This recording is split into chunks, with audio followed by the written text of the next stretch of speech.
Call the cops on me. On a mission to be champs since they let me free. Prepare for combat, my adversaries crumble. Face it, I got a reputation for damage. Busters get ready to rumble. They lock me in a cell, have me trapped in a living hell. Though not guilty, I'm still in jail. Brother, I serve my time like a soldier. Maintain composure. My shadow boxing the fight to the death, busting boulders. Every boxer with a pair of gloves. Best give up love. Here's a man from the makings of a thug. A lethal weapon, mind sharp. And in my heart, there's a wish to shake the world with the flurry of my black fist. Now once a high school dropout, now I'm the $1 million champ. Who's the next to get knocked out? Straight out of Brooklyn and worldwide. Best boxing podcast in the world. Call the cops on me. On a mission to be champs since they let me free.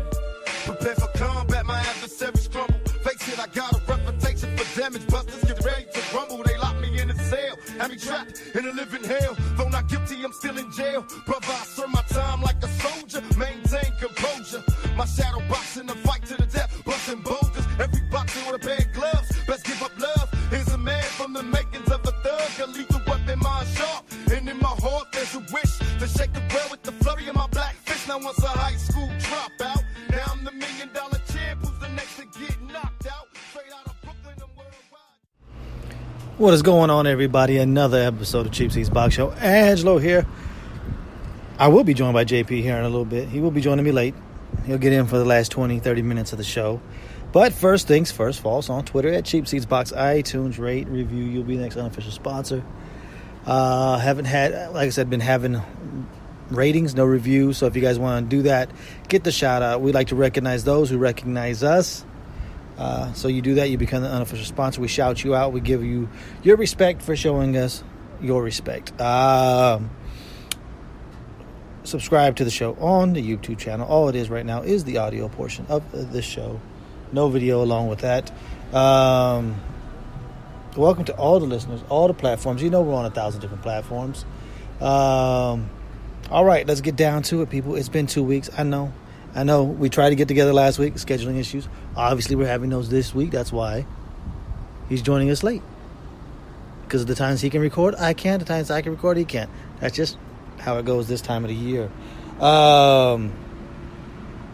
Let's see. You know what? Let's just start. Let's start in the UK. I don't think I missed anything the week before. I think we would have just been previewing. So let's just start there. Let's start in the UK. The return of the Marcus Buck. You know who that is. Tyson Fury returns to the ring after almost 3 years. Beats a heavyweight nickname. Not really a heavyweight, but he was in this fight. Called The Real Deal Seferi, of course. Who else would I be talking about? And as you guys might suspect, it went exactly according to plan. It didn't even look like a real fight. The Seferi was just there to let Fury get in work. After 4 rounds, they stopped the fight. Not much to take from it. To borrow an impression from my boy Vince on Tail of the Tape. The Marcus Buck, he's down to put the heavyweight division on notice. I'm here calling out Deontay Wilder, calling out Anthony Joshua. You guys will one day have to stop running and face the true, only lineal heavyweight champion of the world, the Gypsy King, Tyson Fury. But that's pretty much it. That was the highlight of the whole thing. There was nothing else to take from that. Supposedly he's going to be fighting again in August. It'll be, I'm sure, another tomato can. But I think the highlight of the fight, of course, was the end of the card. Maurice Hooker, Texas native. Shout out Texas. We're building champions. That's what we do. That's what we do here. Takes the vacant WBO belt against Terry Flanagan. Not Terry Flanagan. Where am I at? Am I in the right place?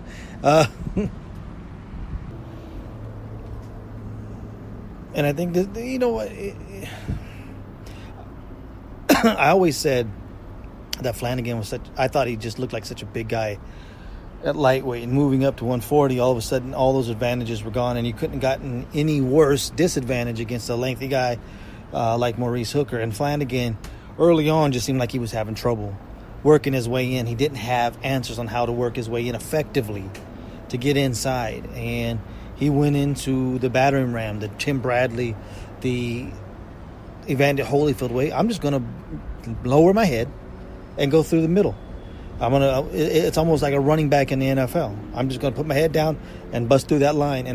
And he did that, and give Hooker credit. He never complained about it. He just kept going,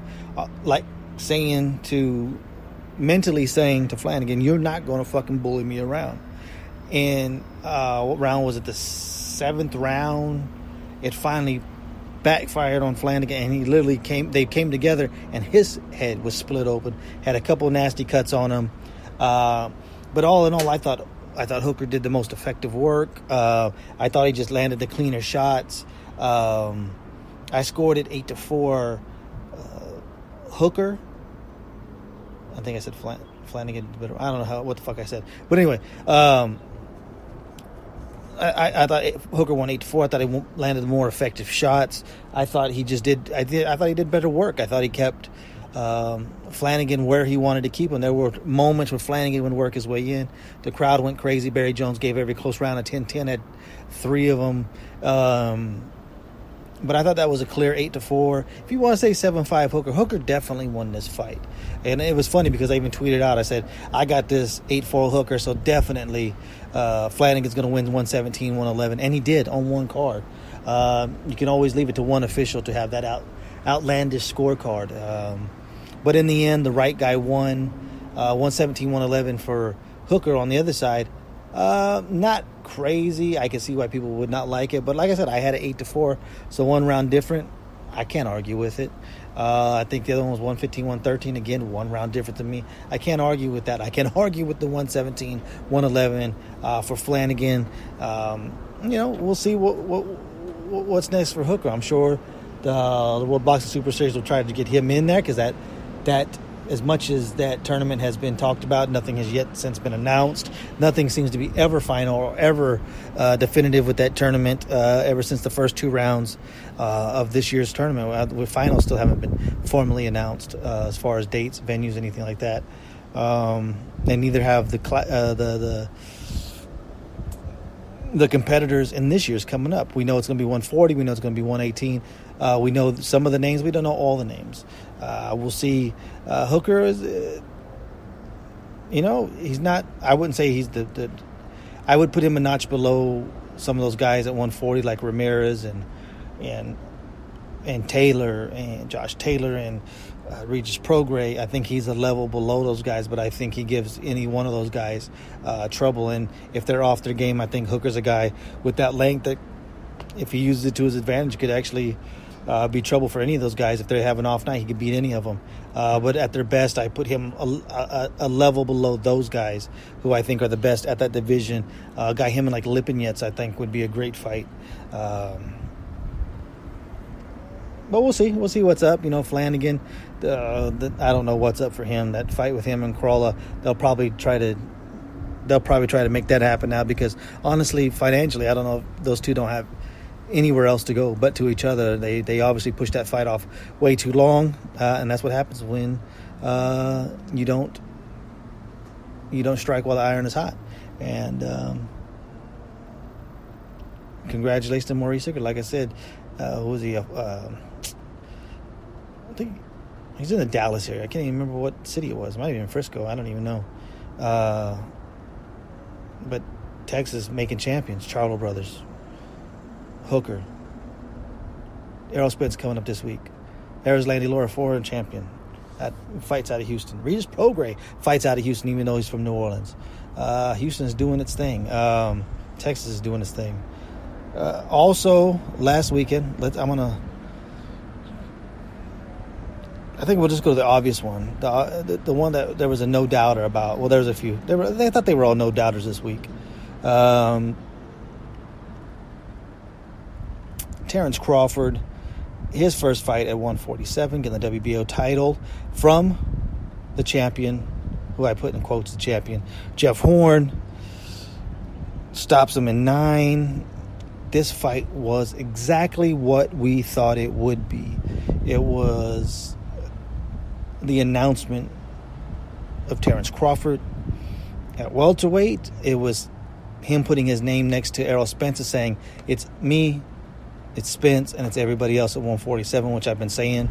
I didn't need to see Crawford fight at 147 to be able to kind of extrapolate what I see at 135 or 140. I mean, like, yeah, with this crop of 147 fighters, I don't see any reason why he wouldn't have been slotted in as the second best one. And you still would have to put him at that because Errol Spence is a naturally bigger guy, even though, honestly, truth be told, I favor Crawford in that fight because as much as Errol Spence is a bigger guy, a stronger guy, and he tends to wear people out, I think that he's prime enough and smart enough that Crawford will actually not accumulate damage early on in the fight and will actually be strong enough to hold off a late charge by Spence. I think that's a close fight either way.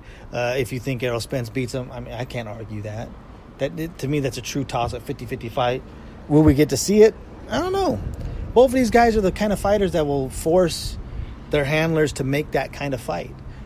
So, you know, that's what we'll all be waiting for until it does happen. Until then, there's not a lot of options. This is why, listen, I was on this right from the beginning. As soon as Crawford dropped all his belts at 140 and was saying he was going up to 147, the Horn fight was always going to be there. This is where the mistake was made.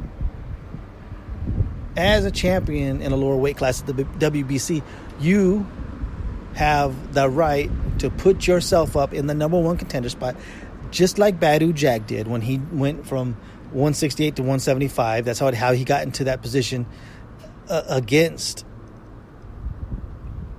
Adonis Stevenson. You put yourself in that kind of a position, and I thought that's exactly what Crawford should have done. I've been screaming this since the beginning. Crawford should have went for the WBC belt. That WBO was always going to be there because Bob Arum holds it. And what happens is you slot yourself in. Look, he'd have been fighting either Sean Porter or Danny Garcia for that vacant title. I said it a long time ago that Thurman would have dropped that belt because he already had one. There was no reason to take that kind of risk. He would have done it. It's all played out exactly like I said it was going to play out. The difference was he didn't take that route. And what he did was he boxed himself. He painted himself into a corner. And now he has very little room to maneuver right now in the top rank spectrum. You know, could he get the winner of Pacquiao Matisse? Maybe. Could he get Benavidez?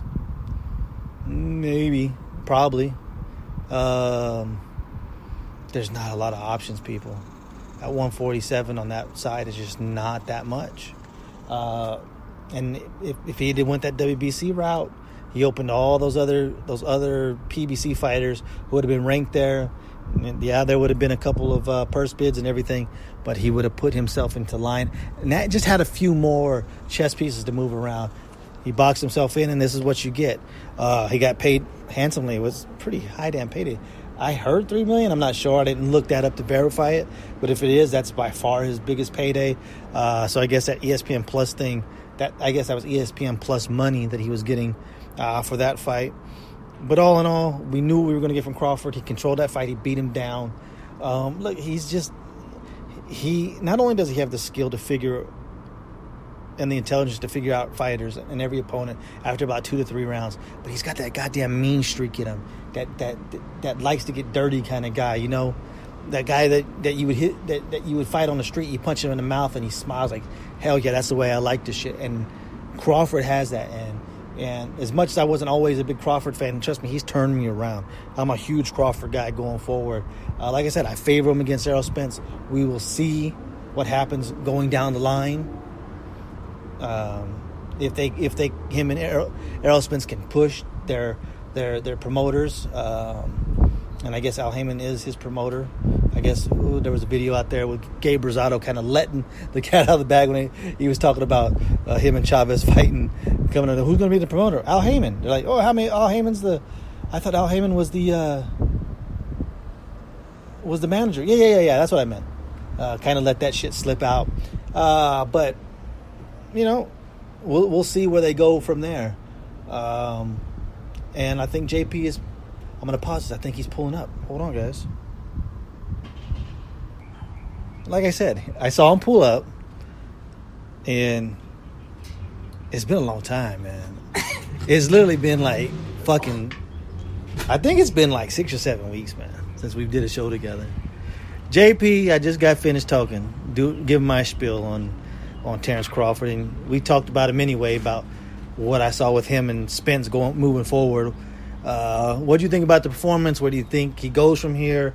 I said that but you know that I didn't like him boxing himself into that WBO. I said he should have went the WBC route. He could have put himself in as a number one contender. He's kind of boxed himself in. He ain't got very many people to play with. You know what I think is, he beat the brakes off of Joe Horn.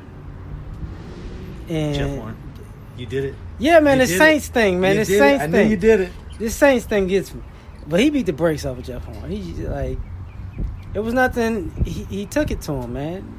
You know, what I thought about it after it was all said and done, first thing that popped in my head, winner of Pacquiao Matisse. That's where this is going next.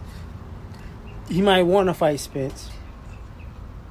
He might want to fight Porter or Garcia, but it just lines up that, you know, if Pacquiao can get past Matisse, this is a quick resurgence to another title, and this might not be a good fight for Manny. But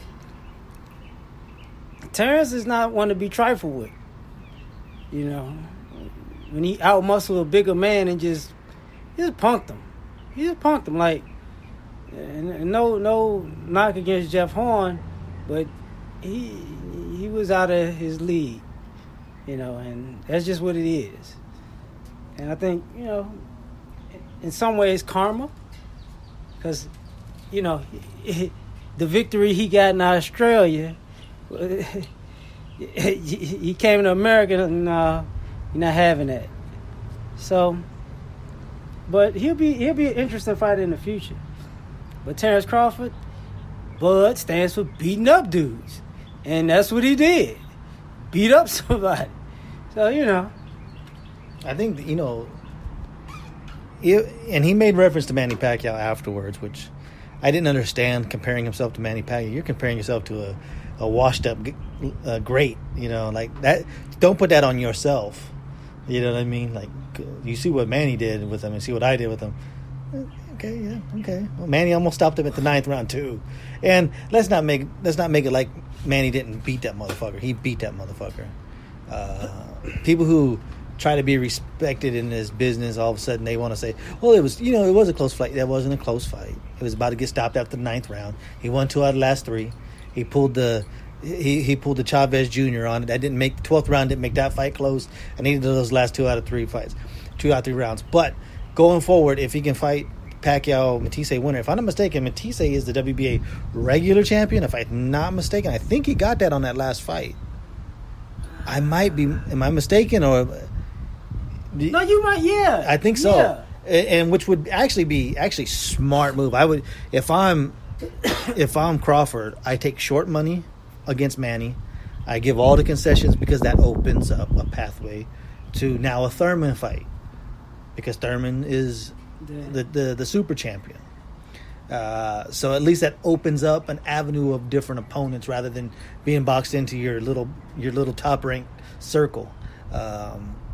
Especially if Manny can look really good against Matisse, that really either way, even if it isn't that, even if Matisse was to win that fight, I'd be pushing, make this fight happen. However you got to do it, make this fight against Matisse happen.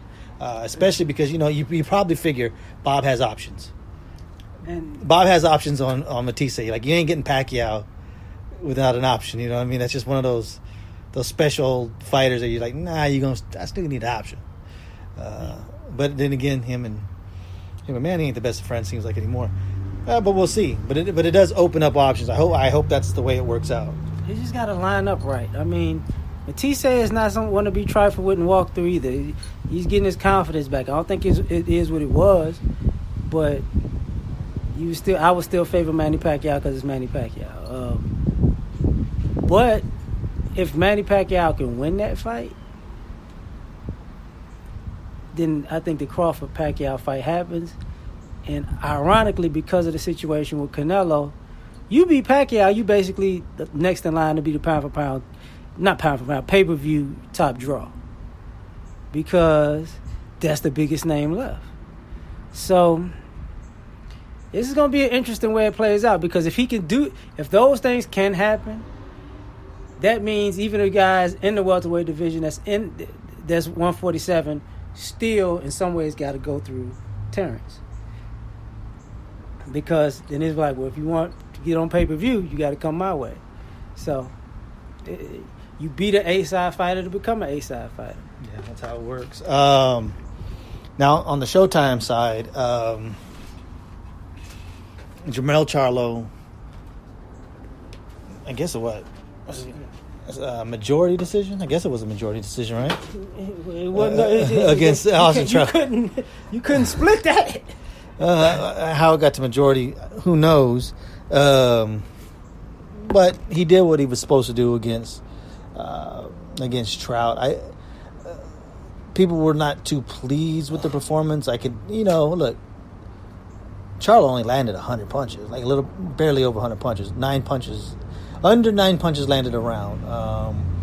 He went in against, a good veteran, a guy who hasn't, honestly, in Trout, he hasn't had a good victory in 5 years. That's just the guy's honest truth. There's just no way around that. But he's wily enough and smart enough to make you think, and it's almost like Charlo resorted back to that guy. I mean, we can go back as far almost 5 years ago when I was talking about the difference between Jermell and Jamal was Jermell was always looking for that perfect shot, and I think because of the recent knockout string and everything, he was looking for that one perfect shot to drop him with, and then it leads you to a monotonous type fight if that guy's smart enough to stay away from that one shot you're setting him up for, and that's what Trout is. I don't know if there's not much to take from it, but other than the fact that Jamal can knock you out or can outbox you, it's one that he can do both of those things. I don't know what the pull was. I got from this fight exactly what I thought I would get from it. I didn't think he would stop Trout. Trout's a tough out, and I think that's what played out, and we'll see if the Hurd fight gets made. I think it's similar, man. Like, Trout, at some point, Trout didn't want no smoke. Trout was like, I'm gonna fight. I'm gonna make it through these 12, but he didn't want to engage so much. But he's a veteran. He's a tough fighter. It's just this is what sometimes people get upset that it makes boring fights, because some of these smarter, craftier fighters will lose a fight, but they're not going to take that spectacular L that you want. Like, not getting caught with that. So it did put him I'm bugging. It put him in a situation where he had to look for a great shot to try to get it out of there. But it wasn't going to happen. He could have did that all night long. And he got him down a few times. Yeah, he did. Yeah, he did. But it's just like, as long as I can stand up and run, or I can keep you at bay, we're going to count this clock out. So, and the old saying goes, you got to bring some ass to get some ass. See, he's smart enough because he can box and brawl and bang, whatever, he could do it all. He's smart enough to know him charging in could get him caught with a shot that could put him down. So he'll engage with you, but at the same time, he's just not going to charge in there recklessly. His brother might just say, I'm going to knock your ass out from the belt. I don't care. But he's like, I'm going to get you. I'm going to get you. I don't know when, but I'm going to get you. If Deontay Wilder could box, because that's what Deontay Wilder does. He looks for that shot, then he wants to go left, and I'm gonna take your head off. And then if he can't get it, he backs off, and about 3-4 rounds go by, and you're like, well, I mean, he ain't knocked him out yet. Then he hit him again. Okay, here we go again. That was that fight. I think the highlights of that of the weekend for especially for the Charlo brothers, was actually the press conferences and actually the side interviews beforehand and afterwards. It's funny now because like everybody is a Charlo fan. It seems like even people who don't like. There are people who like brawling, but people like brawling. People like boxing. Some people don't like shit talkers. But for whatever reason, they cross all those barriers because I think what you get from them is an authenticity. And I went through this with I was saying about Jamal when he was talking about the street stuff, the street life, and everything like that. And he's talking about Javante Davis and all those guys. It was that didn't come off as authentic, but like some of this other stuff, this comes off very authentic when he's talking about. When Jamal's talking about Triple G's, like Triple G ain't ducking me. So all those people out there saying Triple G's ducking Charlo, Jamal Charlo don't think Triple G's ducking him because it's business. I get it. I understand how this works. He ain't ducking me. It's just business, and it's not personal. So people respect that. There's something real about that. When they went off about the pity pat, Floyd Mayweather, Roger stuff. That everybody tries to emulate. They're like, people love that because it's like, yeah, you're not really using that. And I don't think a lot of people understood that. A lot of times, that was literally just for a warm up. That was just for the video, just for the camera. There was nothing behind that. People love that. People love the fact that they both went out saying, hey, we should be being promoted. Promoters should be promoting us. We should be headlining these cards. We shouldn't be playing second billing. And it's going to be interesting to see what happens going forward with the PBC. Are they going to push the Charlos to be fighting two of them here in our backyard? Are we going to be able to go to the next fight? Or are they going to, now that they've gotten the money, are they going to go try to get better promotion? Or is Heyman, the promoter, not promoter, going to cave in on and say, you know what, you guys do deserve it, and then do kind of what they've asked. We'll see. That'll determine a lot of what goes with them going forward, as far as if they're going to move promoters, if they're going to, if they're going to go the Eddie Hearn route or the Bob Arum route. We'll see, or if they're going to stay pat. And I don't know if you saw this. Gabe Rosado let it out, actually, who the promoter is. It is Al Heyman. Did you see that video? Well, I saw it. I didn't listen to the video yet. Well, because he was talking about me and Chavez Jr. going to fight, right? And they're like, well, who's going to be the promoter? He goes, Al Heyman. And then somebody like from the back goes like, hey, you mean Al Heyman's going to be the advisor? Yeah, that's what I mean. Same thing. See, the thing about it is, like, I gotta, with both of the Charlo brothers, I think people don't want to admit boxing doesn't have characters and personalities. And for right now, they're the characters and personalities. And it used to be just one brother. And the other one, now they both like, F it. And it's fun. And this is how you know it's scary. Because it's four people all together in this whole little thing when those brothers' names come up. Technically. Charlo says Triple G ain't ducking me. You know how he knows that?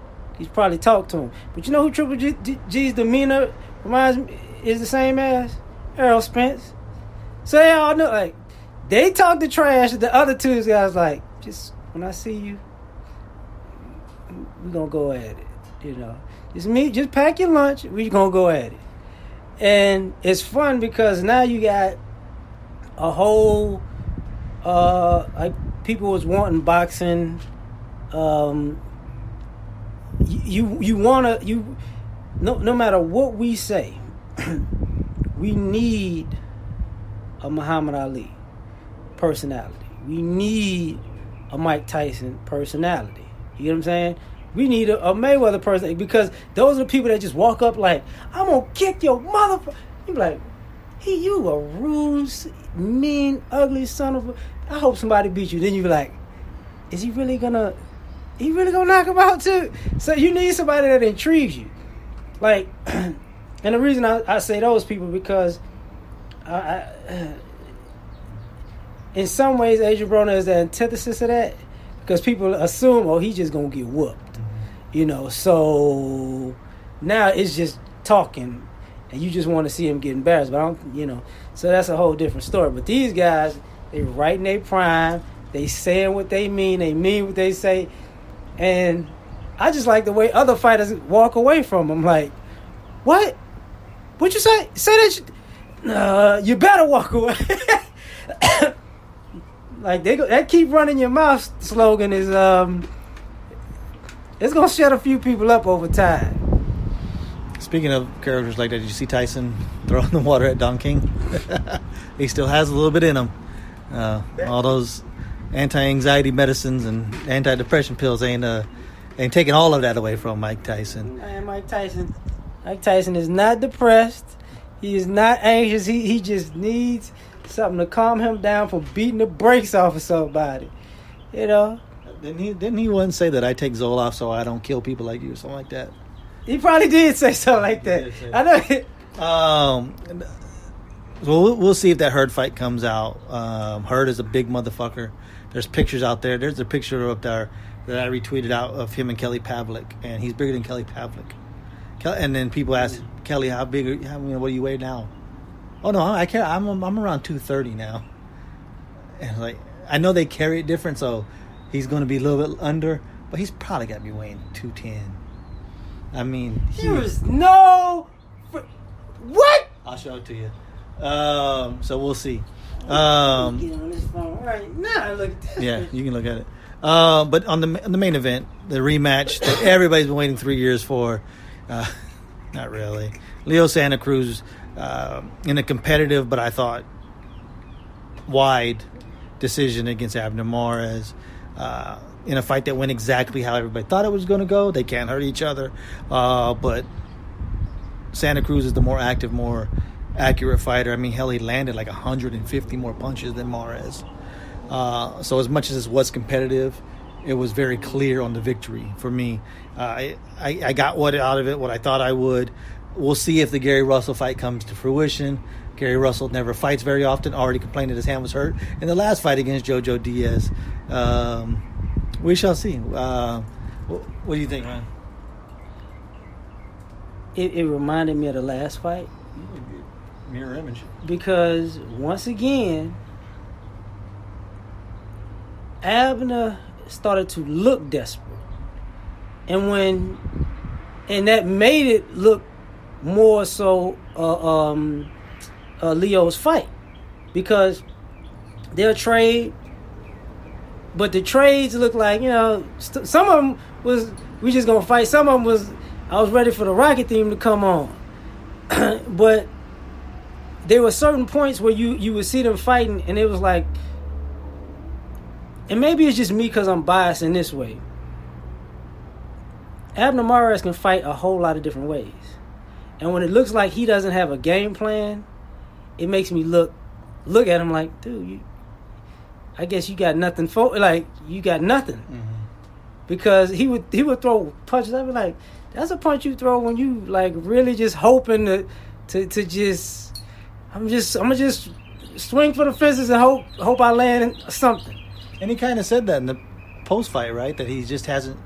He's a tough guy to figure out, so he still hasn't figured out. And it came through. Like what you saw was him saying, "I don't know exactly what to do, so I'm going to throw some shit against the wall, see what sticks." And it doesn't. When you're watching a fight, just thinking, if I was judging it, it looks like, you know, this guy is desperate. So even if the fight is close, you're going to say Leo's controlling the fight because Leo still look like he's in his pocket. He's doing his thing. He's doing what he does. And he just has his number. I mean, there's no way to get around it. But I say that to say this. I knew the fight was over at the press conference. There was a particular press conference, maybe a day before the weigh-in, I want to say.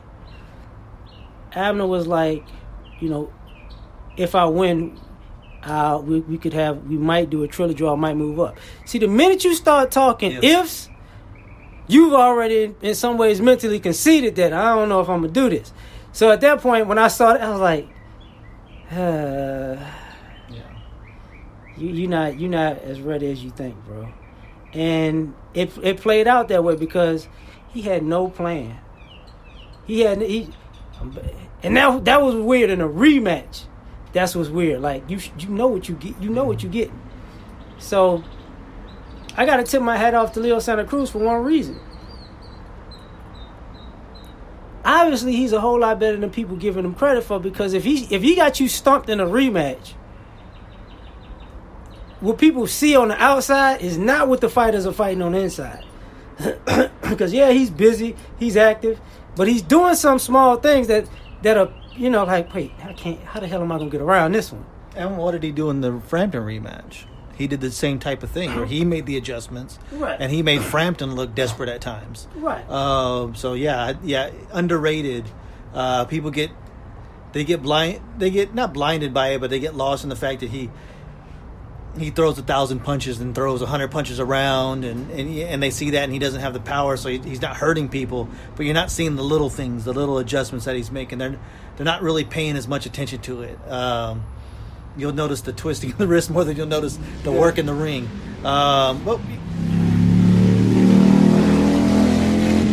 Fuck yeah, go ahead.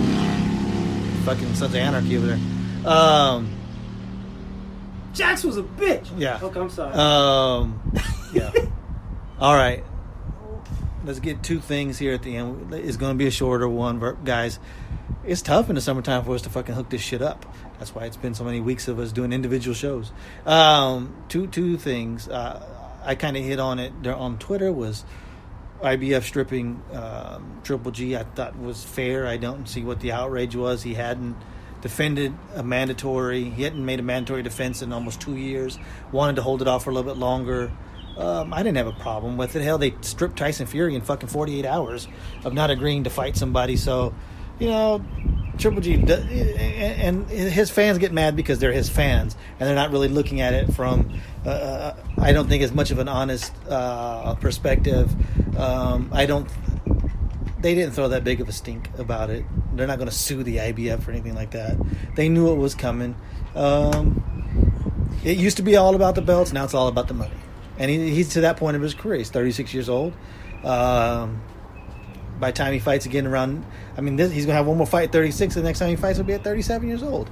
So, he's coming to that point of his career where he's making the money. It's to me, it was a much ado about nothing.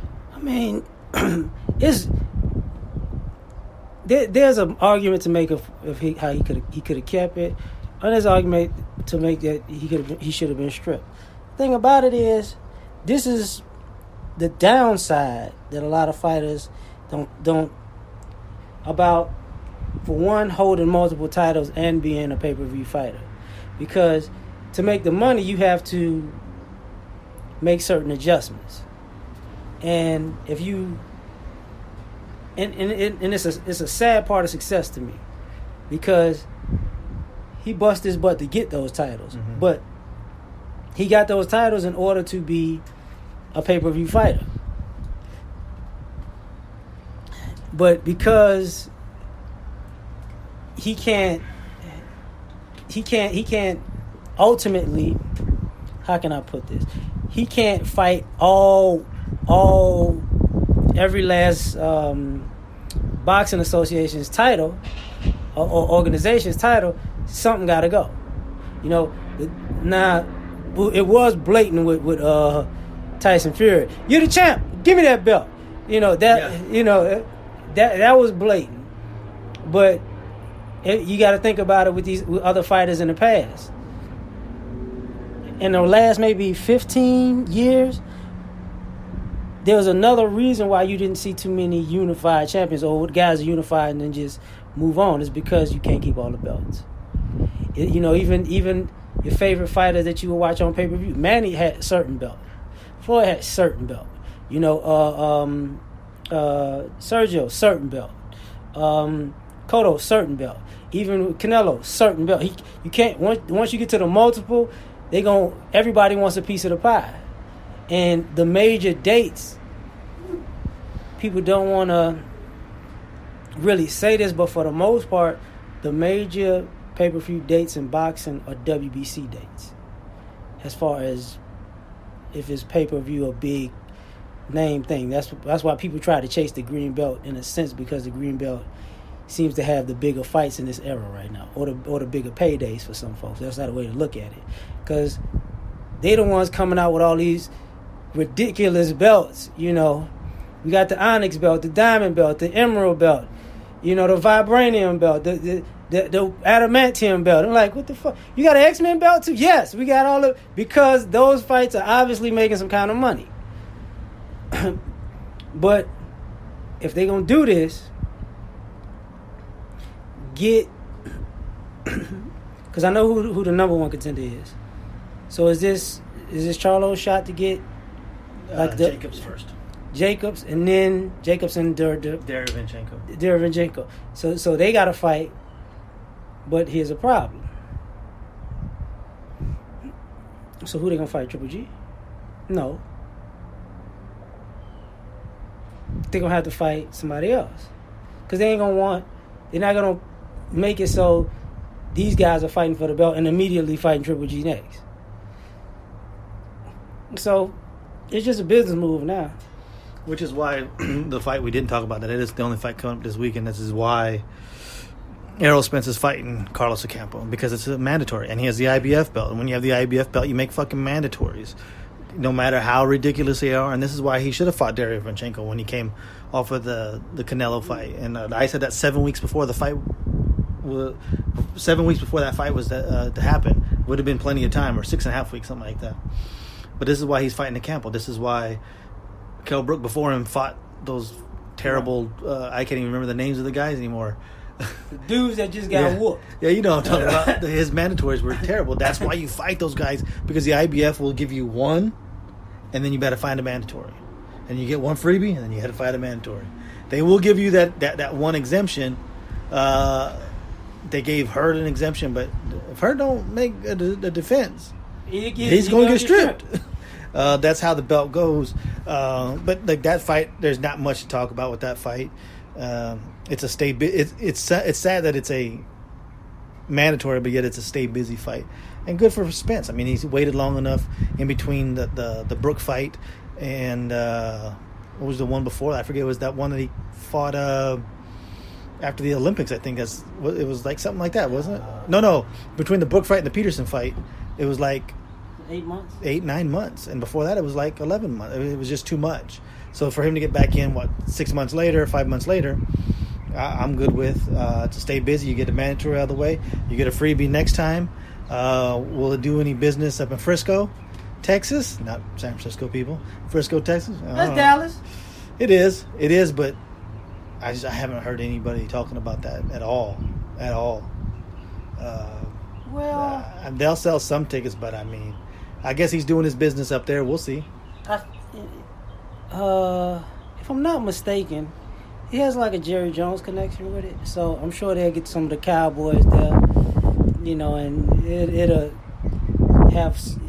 It won't be huge, but it'll be good. It'll be good. What is up there besides the soccer stadiums? I don't know what's up there. I think that's where they. I'm not sure, because you know I hate the Cowboys. Yeah. But I think they're one of the training facilities, I think, is out there. Okay. So I know there's something out there.